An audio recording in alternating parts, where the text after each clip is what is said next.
Oke, Assalamualaikum warahmatullahi wabarakatuh. Perkenalkan, nama saya Muhammad Marzikin dari Prodi Teknik Informatika, Fakultas Teknik, 3 digit yang terakhir 292. Jadi di sini saya mau mengerjakan tugas yang ada, yakni tentang pemahaman sistem operasi. Oke, jadi di sini sistem operasi dibuat oleh Bapak Agus Prihanto, STMkom. Lanjut, pendahuluan. OS merupakan sebuah program yang merupakan perantara antara pengguna komputer dan hardware komputer. Komputer sama dengan tubuh, jadi komputer itu seperti tubuh. SO itu sama dengan roh, jadi menyatu itu. Tubuh dan roh itu saling menyatu. Di sini juga ada contoh-contohnya. User, application, operating system, hardware. Jadi ini saling berdampingan itu. Oke, lanjut. Tujuan mempelajari SO, yakni tujuannya ialah menilai dan memilih sistem operasi disesuaikan kebutuhan. Jadi kita itu bisa menilai, terus bisa memilih-milih bahwasanya sistem operasi ini bisa disesuaikan dengan kebutuhan kita, apa dan apa gitu.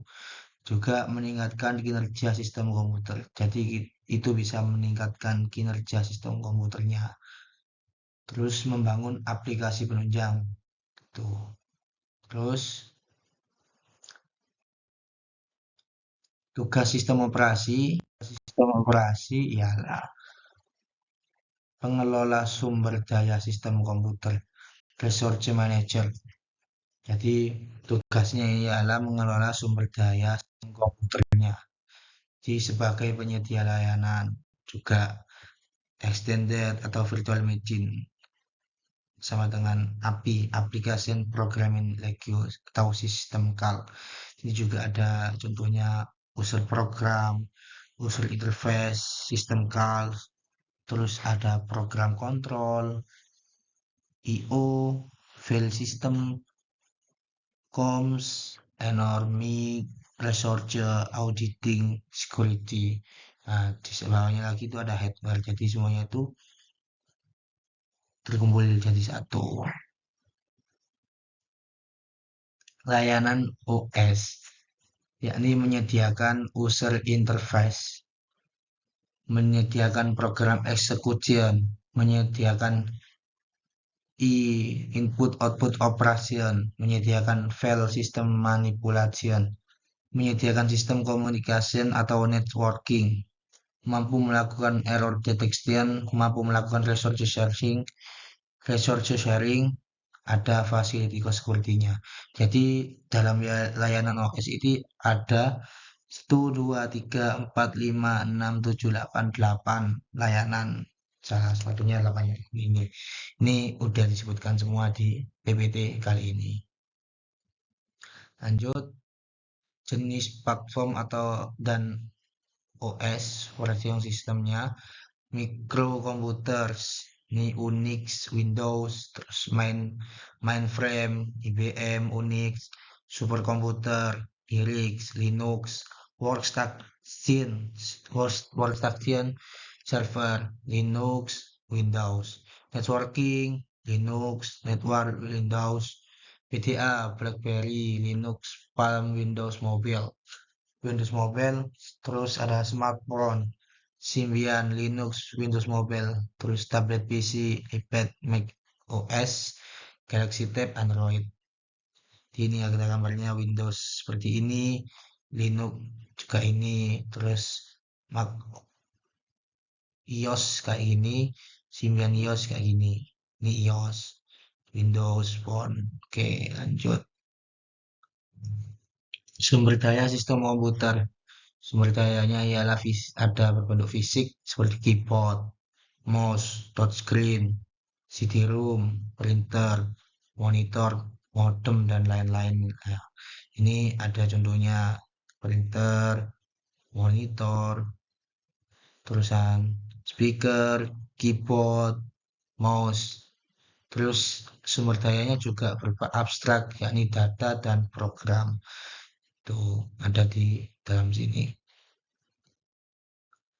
Sumber daya fisik, yakni sumber daya kadang digunakan secara bersama-sama dan kadang menimbulkan bottlenecks, maka dikembang konsep spooling. Spooling membuat prebraille atau device seolah-olah dapat dipakai secara bersama-sama yang sebenarnya diartikan. Seperti ini banyak. Komputer terus di print, nah akhirnya keluar di print satu.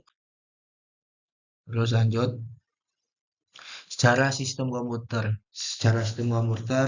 generasi pertama pada tahun 1945 sampai 1955. Awal pengembangan sistem komputasi elektronik menggantikan komputasi mekanik. Jadi pada generasi pertama ini yakni pergantian antara komputasi elektronik ke komputasi mekanik. Generasi kedua yakni 1955 sampai 1965, yakni batch processing system. Job dikumpulkan dalam satu rangkaian, kemudian dieksekusi secara berurutan. Ini generasi kedua dan di sini ada foto-fotonya. Terus secara sistem komputer generasi ketiga itu pada tahun 1965 sampai 1980. Yakni melayani banyak user interaktif sekaligus atau multi-user, terus multi-programming atau multitasking, menjalankan banyak proses atau job sekaligus dengan cara mempartisi memori. Tim sharing memberikan layanan secara cepat dan bergantian sehingga pemakai seakan dilayani terus-menerus padahal digilir satu kesatuan waktu secara singkat. Itu tadi juga waktu pelajaran matkul tadi dijelasin tentang multitasking, multiprogramming itu. Juga tentang ini yang ada yang secara cepat dan bergantian, ada yang memang dua